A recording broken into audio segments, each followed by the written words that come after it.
بسم الله الرحمن الرحیم. السلام علیکم ورحمت الله وبرکاته. عزتمند مسلمانانو ورونو او خويندو، امید لرم چې تاسو به روغ جوړ بئ او خوشحال بئ. زما د الله رب العزت نه دا دعا دا سوال دی چې تاسو چرته هم یې الله رب العزت مو همیشه د پاره روغ جوړ خوشحال او باد ساته. امین. عزتمندو، نن د یوې نوې او خاص وظیفې سره زه ستاسو مخکې حاضر یم. نن درته محترم د اتوار پر ورځ د الله جل شانه د یو مبارک صفتی نوم د یا جلیلو ډیره حیران کونه وظیفه او ډیر عظیم الشان عمل بیانوم. تاسو د زړه مرادونه، ستاسو د زړه تمناګانې، خرخه حاجت چې تاسو ته ناممکنه په نظر باندې راځي، الله جل شانه به دغه د زړه مرادونه، دغه تمناګانې، دغه حاجتونه به د ستاسو پوره کړي. عزت، شهرت، مقام او مرتبه او هغه هم د نیک نامۍ دا به الله جل شانه د انسان ته ورنصیب کړي. بے پناه مال او دولت، پیسې او رزق کریم رب د انسان ته ورعطا کی. دغه د حلال او مال او دولت بے پناه به الله جل شانه د انسان ته ورکی چې د په خیال او ګمان کې به هم نوي چې د کوم طرف نه ماته دا مال او دولت ملو شو، دا حاجت زما د کوم ځای نه پوره شو، د دې انسان په تصور کې به هم نوي. الله جل شانه به دغه کار کړی وي. د مشکلاتو نه، د پریشانو نه، د مصیبتونو نه به ورته الله جل شانه نجات ورکړی وي. یو عظیم مرتبه، یو عظیم الشان عزت په الله جل شانه د انسان ته ورنصیب کی. زما عزتمندو، د ویډیو شروع کېدو را مخکې تاسو ټولو ناظرین او سامعین په خدمت کې دا درخواست دی چې تاسو اسه هم ویډیو ګورئ. په اول ځل باندې مو زما د چینل وزټ کړی وي، دا چینل ملا تر اوسه پورې سبسکرایب کړی نه وي، نه برای مهرباني دا چینل سبسکرایب کړئ. سبسکرایب سره خوا کې د ټلې ولا نشان دی، دا تاسو کلیک کړئ او سلیکټ لیکئ. د دې لپاره چې د هر راتلونکي ویډیو نوټیفیکیشن تاسو ته ملایويږي.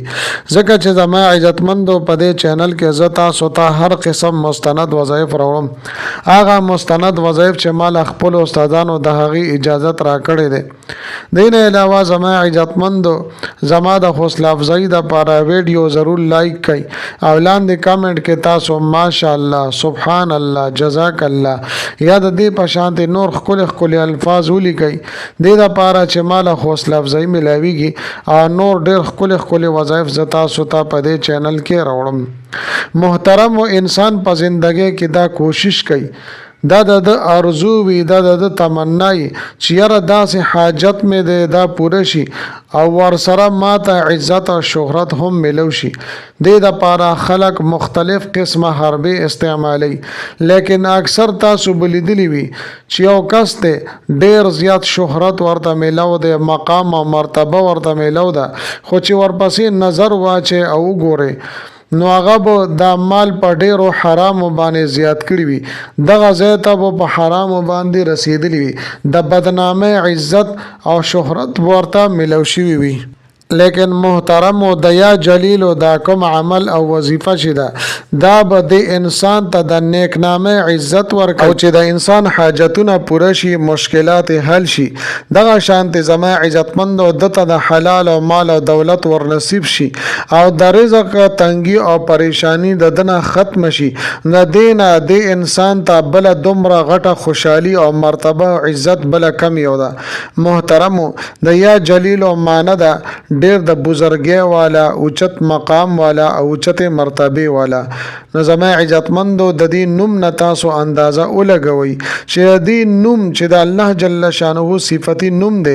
د دې ورته وظیفه کوون کې چې کوم انسان دی چې په دې نوم باندې د الله جل شانه په دې صفتی نوم باندې خپل جبل لوند ساتي، د دې ورته وظیفه کوي، نو الله جل شانه سره به د دې انسان څومره لوی مقام وي او څومره مرتبه وي. د په تصور او ګمان او وهم کې به هم نوي چې الله رب العزت د کوم عزت ورکړي. د دې د وجه انسان دا سوچ کوي چې هیڅ دی هم نوي لیکن ما ته د عزت ملو شي زما د خلق قدر او احترام کوي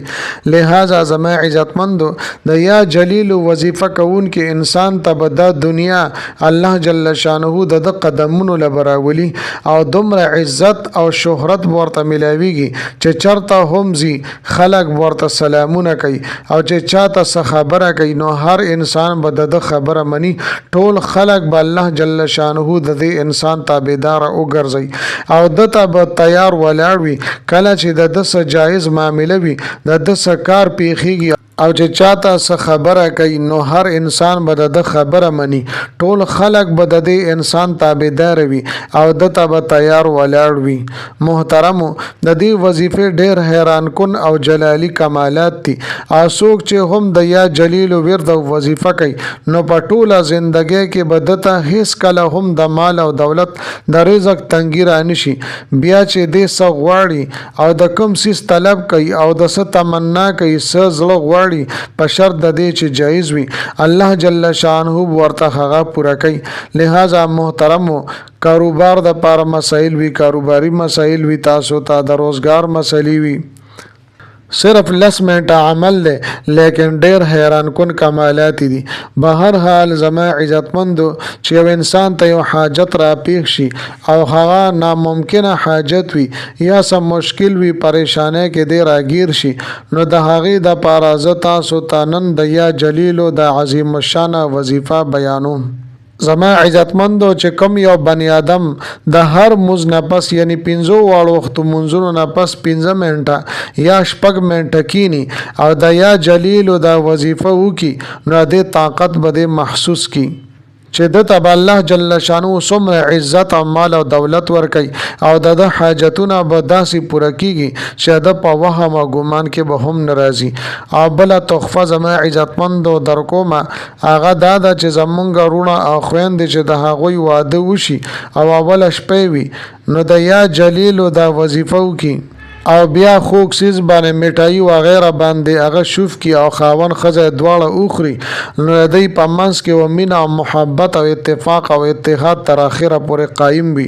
نفرتونه جنگ جګړې بغضونه حسدونه دا به الله جل شانه د دې مزنه ختم کی نو زما عزتمندو کچره تاسو غواړي چې د خزه خاون منس کې د مینا او محبت قائم شي نو د یا جلیل او یا جلیل او د نوم مبارکه دا به تاسو 1100 مرتبه یو لسو پیری بتا سوای په میټي به چوف کې خزا خاون به دواړه اخري ان شاء الله تعالی تر اخره پورې مرګ پورې بد د یو بل سره مين او محبت وي او ژوند او زندگی به خوشاله سره پر سکون او پر امن زندگی به تیری دا رنګ زما عزتمندو تاسو تیار د چیرې غلره نشي مانه پیسې پټی نه کی مانه کالی پتری رانه پټ نه کی نو هغه د پر زما عزتمند او تاسو چرته پیسې او مال او دولت کې هدي وي نو پاغي باندې تاسو 10 مرتبه لس پیر یا جلیل یا جلیل الله جل شانه دا نوم مبارک وای پاغي باندې شوف کوي ان شاء الله تعالی په مال او دولت او رزق کې به الله جل شانه برکت هم واچي او د هر قسمه غلونه او د هر قسمه تکلیفونو او د هر قسم د دشمنانو درساینه به د اعمال محفوظ وي نو زما عزتمند ما تاسو ته د دوا وظیفه ذکر کړې د یا جلیل یو د خزه خاوند د مين او محبت ته پاره او دویم په مال کې د خیر او برکت ته پاره او د هر قسمه د آفات او بلیات نه د محفوظه کېدو د پاره د دوا وظیفه ما تاسو لا ذکر کړلې امید لرم چې دا ویډیو د وظیفه مډه رضایت خوښ شي وي که ویډیو مو خوښ شي وي ویډیو لایک کړئ چینل سبسکرایب کړئ ملاوي غم بتاو سره بل ویډیو کې بل وظیفه سره تر هغه وخت پورې مالې